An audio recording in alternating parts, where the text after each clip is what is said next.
Hello, and welcome to this discussion of driving organizational change to enable clinical communications at scale. I'm David Rath. I'm a senior contributing editor at Healthcare Innovation. And we have with us today Mike Detjen, Chief Operating Officer of Mobile Heartbeat, and Nicholas DeCipris, Vice President of Patient Monitoring for GE Healthcare. So Nikolai and Mike, great to have you with us today. We're looking forward to this conversation. We know that clinical communications is a critical element of providing high quality care. And I imagine that clinician experience during COVID has made that even more important. So your topic today is focused on organizational change involving implementing clinical communications at scale. So before we get into that, I wonder if you could tell us a little bit about yourselves and your companies and how you work together.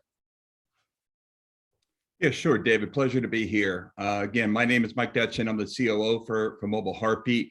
And we've been in the clinical communication space, enterprise clinical communication space for 10 years now, working with a host of different organizations such as HCA, Yale New Haven, Vanderbilt, and many others to deploy mobile technology that really solves the last mile problem in healthcare. How do you reach the caregivers that are providing point of care capabilities for the individual patients, and how do you reach them with critical information so that they can take care of those patients effectively? We've developed a wonderful partnership with GE over the past 5 or 6 years that has really kind of accelerated a lot of our activity with our customers. Hey, Nikolai DeCipris. Yeah, I'm the Vice President for Patient Monitoring, and we are on the front end of that last mile scenario. So we're one of the largest medical device manufacturers globally, and we have a very robust and vibrant patient monitoring organization that doesn't just solve for the patient monitoring experience, but one of the reasons we partnered with Mobile Heartbeat is to really solve the end-to-end workflow. So we generate the signal off the diagnostics evidence off the patient, and then getting that to the right clinician at the right time to be able to actually drive an outcome is one of the reasons we've partnered with Mobile Heartbeat to be able to go end to end. So we're really excited to be here to talk to you about communications. Great, thanks. So you both have experience helping organizations navigate this transformation. I was wondering if you could talk a little bit about some of the methods behind this, developed any strategies, models, and frameworks that you use to structure these engagements. Yeah, happy to, David. And if it would be okay, I'd like to just share a framework that we've developed, in collaboration with our colleagues at GE. We call it the value hierarchy in terms of, how do you ultimately drive towards better patient experience, better patient outcomes, which is relevant to everybody. And we have a logical way of approaching it. And it really starts with kind of establishing an enterprise platform that can cover the entirety of the acute care environment and the governance that is associated with that platform. Once you have a platform in place, you then need to drive adoption, right? Technology, for technology's sake, doesn't get us anywhere, but it needs to be adopted. And we've got a whole approach to driving adoption.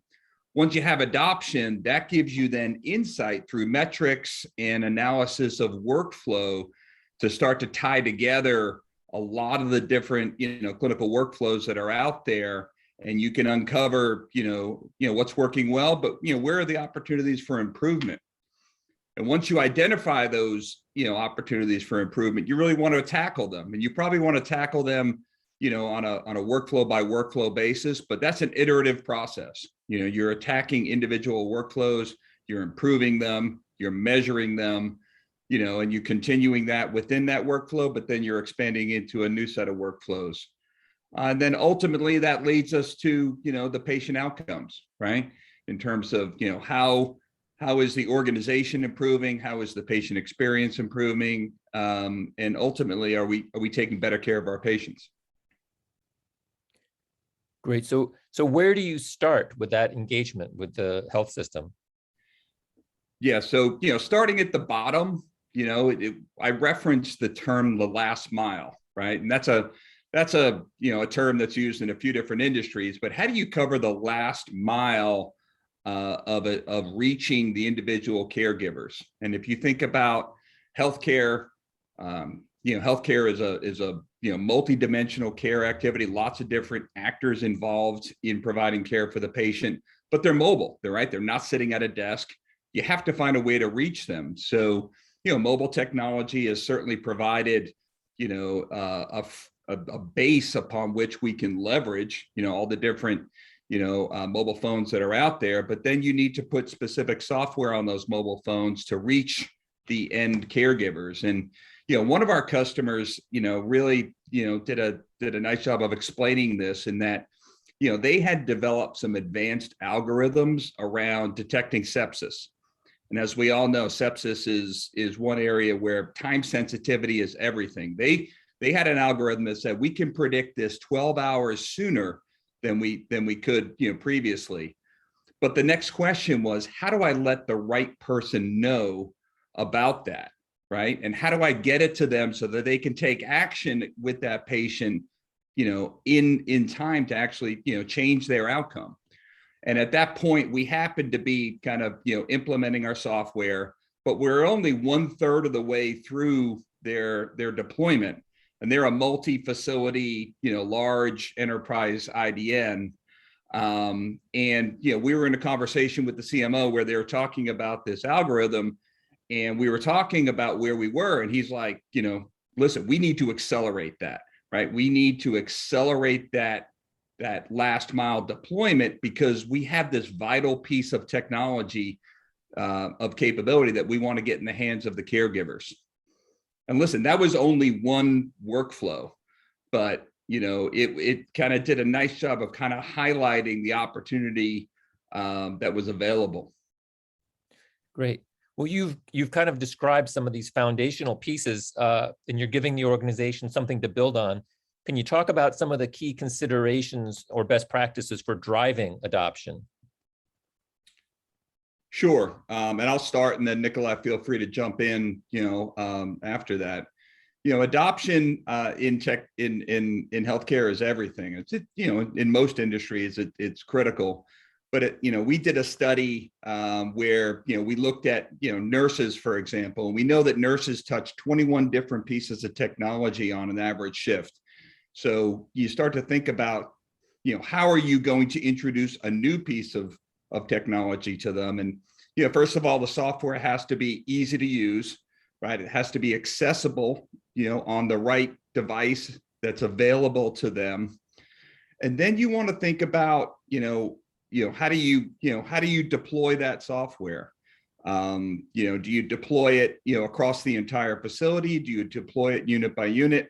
We have a preference to deploy as large and as wide as possible, because in communication you have a network effect where the more people that are on the software, the more value you get out of it. So we have a philosophy and an approach to drive rapid rollout of the software across the enterprise. And we use metrics as a follow-on to that to say, okay, who's using the software? How are they using it? What are the best practices we can use? And how we can leverage our super users to drive further adoption. Yeah, actually, the adoption element is one of the key reasons why looking at unified communications as a foundational platform is really critical to driving change. So I mentioned earlier, where we come into it is we come from the beginning of the patient experience at the bedside and generating those signals.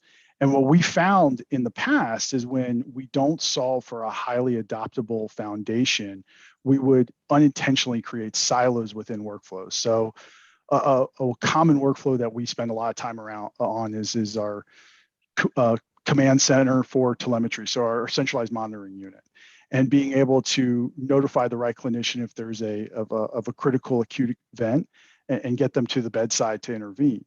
And in the past, this started with pagers, and that was just between one person, and then it might escalate to another, and then it would go to a dedicated ecosystem, maybe with an app or something. And what we found very quickly is that when we were just focused on a system that had a very small number of users, we never got the adoption to be able to solve problems outside of just that one workflow.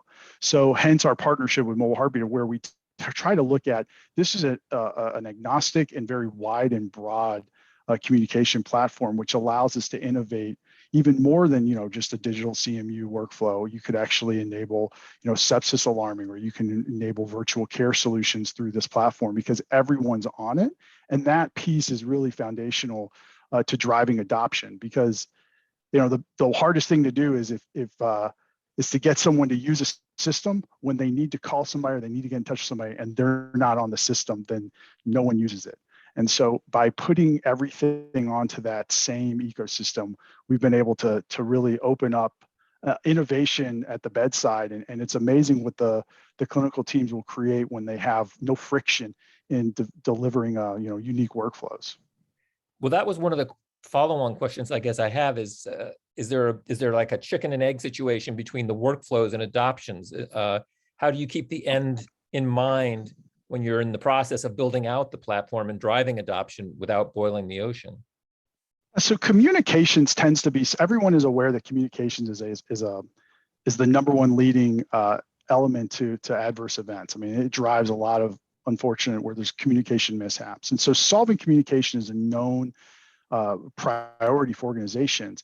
However, it's very vague sometimes in its construct. So what we've had a lot of focus on is driving a specific clinical workflow, be it enabling, telemetry represents the largest patient population, usually within hospitals, representing of 30 to 60% of beds. So we're not talking about niche, we're talking about a big swath of patients, and being able to drive that workflow as kind of the North Star of the initiative, and then enabling it with solutions that allow other workflows to be deployed in parallel.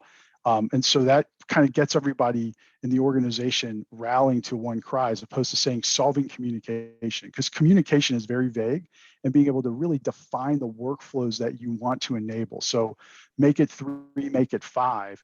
If you can identify your core workflows that need to be solved from a communication solution, you're going to be going down the right path, because you're not going to go down one workflow and then turn around and find out that you haven't necessarily accounted for the other big milestones or other big key stakeholders within the process. Okay, Yeah, just great. building on that, one of the interesting things that we uncover is we get this rich set of data out of a communication platform, right? Data that supports a lot of the things that Nikolai was talking about, but there's also kind of like this really interesting process of just learning, gosh, who's talking to who and when are they talking to them? So we have this information that says, how often are physicians talking to nurses and nurses perhaps to ancillary staff? And then you apply that into the specific workflows to start to uncover, where some blockages might be. If you think about, the patient throughput through a hospital, there's various steps that organizations love to improve. Discharge process, for example. And if you start to look at the metrics, one of the things that we found with one of our customers is just the incredible role that pharmacy plays in the discharge of a patient, right? You've got to get the meds organized, the meds, the med list done, and the medications, provided. So how do we include the pharmacist into the workflow to make sure that we're getting faster response times from that? And, just doing something as simple as that can really accelerate, a small workflow like discharge, but then you apply the same logic and approach into all the different workflows inside a hospital, and the gains become pretty significant. So that's a great example. So once those workflows are put in place and you build with that end in mind, as you described, what are you looking to see from an impact perspective? Can you give a few other examples of specific areas of impact that customers have focused on, and the best way to actually track those and prove it? Yeah, absolutely. I think, again, because we're dealing with, we're taking an analog workflow today, which is typically done in discrete, disparate systems, and we're merging it onto one ecosystem. What you get is an end-to-end longitudinal record of what's going on with an event or with an action. So if you take, for instance, a patient monitoring alert, we generate the alert and we send it to a middleware. That middleware houses the logic to filter it and to provide a cadence of escalations. And then that proceeds to mobile heartbeat, where it's providing that last mile of communication with the clinician and providing context to what's going on with that alarm for all the other clinicians that may be part of that escalation path. And what you get there is you get a time series of every single step in that process. And that allows organizations to look at, where do we have kinks in the time chain of action? And so where can we do continuous improvement? And so the data rich element of having all of your communication, all of your interactions with that notification allows you to do a ton of continuous improvement. We've done a lot of work with a really large national IDN around reducing the amount of time of unmonitored telemetry. So when a patient's put on telemetry, they tend to think that they're being monitored all the time. And what we find is that inevitably between a procedure or using the restroom or taking a shower or something or leaving the unit, they may not stay on telemetry as one would expect. And so driving vigilance to get them back on the monitor has really driven an identification of early deterioration, because you can't monitor what you can't see. And that's unfortunately when potentially adverse events occur with a patient when they're not being monitored. So we've had a lot of those situations where just giving folks visibility to that data and making them aware of that problem, that simple problem of lowering the amount of time of being unmonitored, allows them to really harness some workflow changes and to enact further changes within their clinical practices. But behind that is the collection of all that data from end to end. And so when you digitize these workflows, you've got a wealth of information that you can use to drive change. And then that allows them to get to those organizational and patient outcome improvements that you're talking about. Absolutely, yeah. I mean, we've been able to. I mean, this goes for nurse call. So nurse call is traditionally a pretty low fidelity notification. It's a dome light saying, help, but it doesn't tell you exactly what the patient needs. And so when you integrate again on a unified communication platform and you provide that specificity and clinical context and you get it to the right clinician, you can have better HCAHPS scores because you can respond to that patient's needs with context as opposed to just understanding that you need to get to the room to understand what's going on. So again, what you have here is the ability to drive better action because the data is cleaner, and also you've got everybody in the ecosystem to be aware of what's going on as opposed to what's situationally occurring in the environment, because you're delivering it directly to the right audience and you're not overwhelming the environment with just noise. So ideally it's about delivering fewer messages to the right people, not just broadcasting out to everybody in a non-specific manner, low information. So we want to reduce the cognitive load on the clinicians so they know they need to deal with what they have in front of them as opposed to what's going on around them. Great. Yeah, Dan, I would just kind of expand on what Nikolai, had said there. And, the benefits that we've seen, can be seen, certainly at the patient level in terms of you have a more responsive environment, more responsive at all levels of that experience, whether it's if you're monitoring, leads come off or your responsiveness to a nurse call or what have you, that's a better experience for the patient, better outcomes for the patient. The clinicians are happier, right? Because, as Nikolai just said, we're not inundating them with information, but we're getting situation at hand with the patients, which is feeling the benefits of that, because you've got, better patient experience, you've got better patient outcomes, and you've got a happier clinician base. So that all leads to a healthier, more productive, healthcare system. Great. So as we wrap up today, could you guys boil this down to some key takeaways for our audience? What are some of the few important things to remember as they think about clinical communications and driving change in the organization? Yeah, I'll start and then please jump in, Nikolai. But, from our standpoint, one of the things we've learned about communications is the network effect. And, you want to think about, communications at a true enterprise level. It's not just something that the physicians use or not just something that the nurses use. Everybody inside the facility plays a role in the patient experience and the patient outcomes. So you have to have a platform that supports everybody across the facility. So that means, the mobile solutions need to be iOS and Android. You need to have a desktop solution. It needs to work inside the facility and outside the facility. And that's hard, but that's where the value is, right? So I would start with that. And then once you have that solution, driving adoption as rapidly as you can, and then systemically kind of working your way through the workflows that are most relevant for your organization, and iteratively improving on them will drive you towards those higher level outcomes that we discussed.